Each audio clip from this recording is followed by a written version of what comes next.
Is voting a privilege, or is voting a right? People have been fighting for suffrage in the US since at least the 19th century, but there are still millions of Americans who are left out of the vote.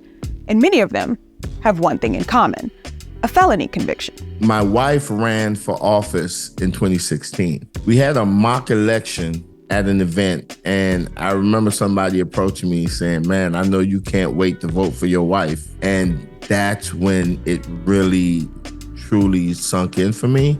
That I was just painfully reminded that I can't even vote for my own wife. I'm Felecia for the win, and this is Roots of Resistance.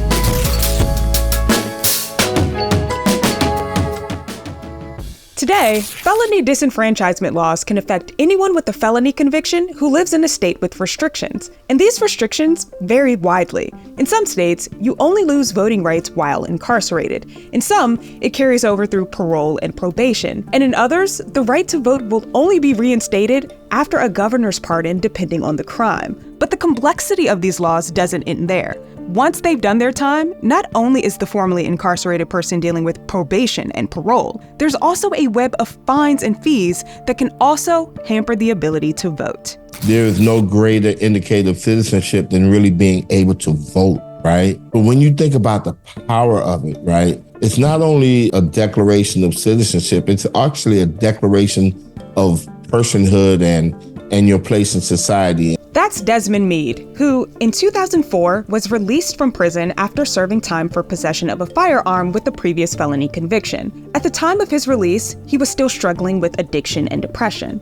Eventually, he found a treatment center and even attended law school at Florida International University. By 2014, Desmond had earned his law degree and was active in his community, but was still unable to vote in his home state of Florida. With the commitment to improve his condition and that of others, Desmond joined a grassroots movement, the Florida Rights Restoration Coalition, or the FRRC, to help restore voting rights for people like him and others with felony convictions living in Florida. So, is voting a right, or is it a privilege that the state can punitively withhold? The U.S. Constitution does not clearly define voting as a right. Any wording around voting primarily focuses on prohibiting states from denying votes. For example, the 15th Amendment prohibits the federal government and states from denying the right to vote based on race, color, or previous condition of servitude.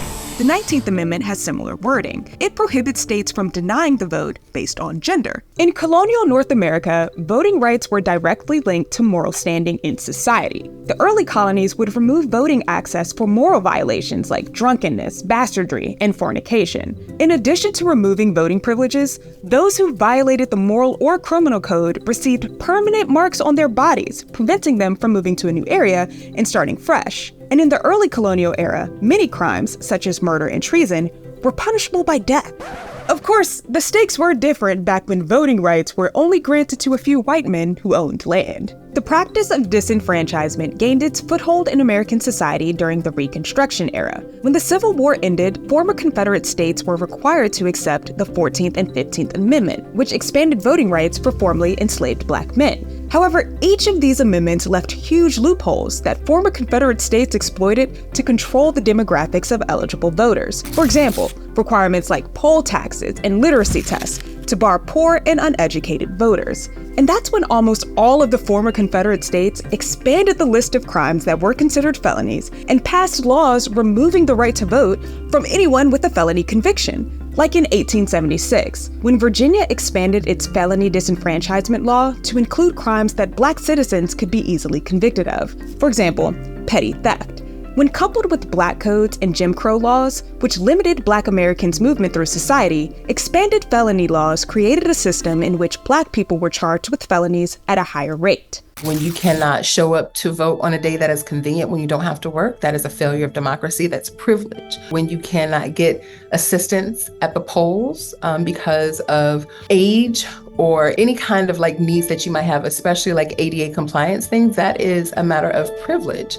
Right? When you can't have access to a ballot in your heart language, that is a matter of privilege. To receive a felony conviction, to not receive certain programs that keep you out of the prison system as opposed to push you through it, that is a matter of privilege. And all those things are tied to democracy. So should voting be a right? Yes. Have we been promised that as a right? Yes, but it's the great American failure that voting is still a privilege. Nowadays, conditions vary widely from state to state for people with felony convictions.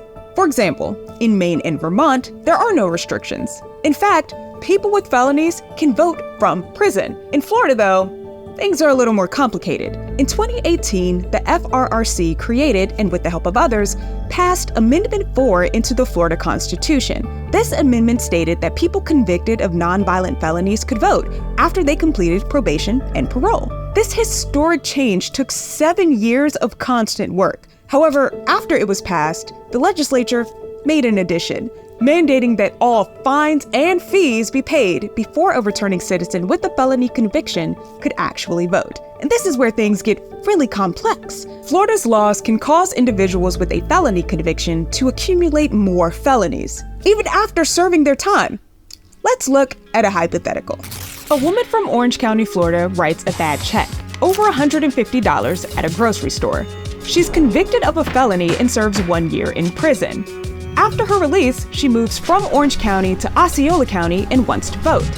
After voting in her new home county, she learns that she has outstanding court fees specific to Orange County. Now, this matters because as of 2022, voting in Osceola County when you have outstanding court fees relating to a felonious conviction is also a felony crime. And as a result, she could now be charged with another felony. The 2024 election cycle has also raised some big questions about who can vote versus who can run for office. Proponents of felony disenfranchisement argue that someone's failure to abide by the law should prevent them from participating in civil society, citing the fact that the 14th Amendment leaves room for abridging the right to vote if someone has committed a crime. It left the interpretation of the law up to the states. In other words, depending on your state of residence, voting is a privilege that can be revoked based on a criminal conviction. On the other hand, opponents of these laws argue that when formerly incarcerated people engage in pro-social activities like voting, they are less likely to return to jail or prison. This is also known as a decrease in recidivism. Studies show that formerly incarcerated people who can vote report feeling that their voice is heard and that voting contributes to a positive identity as a community member. Respondents also reported that participating in the political process is connected to their intentions to stay out of jail. The general public supports voting for people with felonies. A 2022 poll showed that 54% of voters would get behind a law that guarantees voting rights for all citizens 18 and older, including citizens with felony convictions. So, where did the push for voter reinstatement begin? The Voting Rights Act of 1965 prompted over 3 decades of both legal and grassroots efforts to reinstate voting rights for people with felony convictions. And because the work is specific to each state, the impact varied. Places like California and New Mexico were successful in easing restrictions, while other states like Iowa passed voting rights for people with felonies, but the initiative was later repealed. Restrictions on voting for people with felonies not only set the course for a person's life, but can also impact an entire election.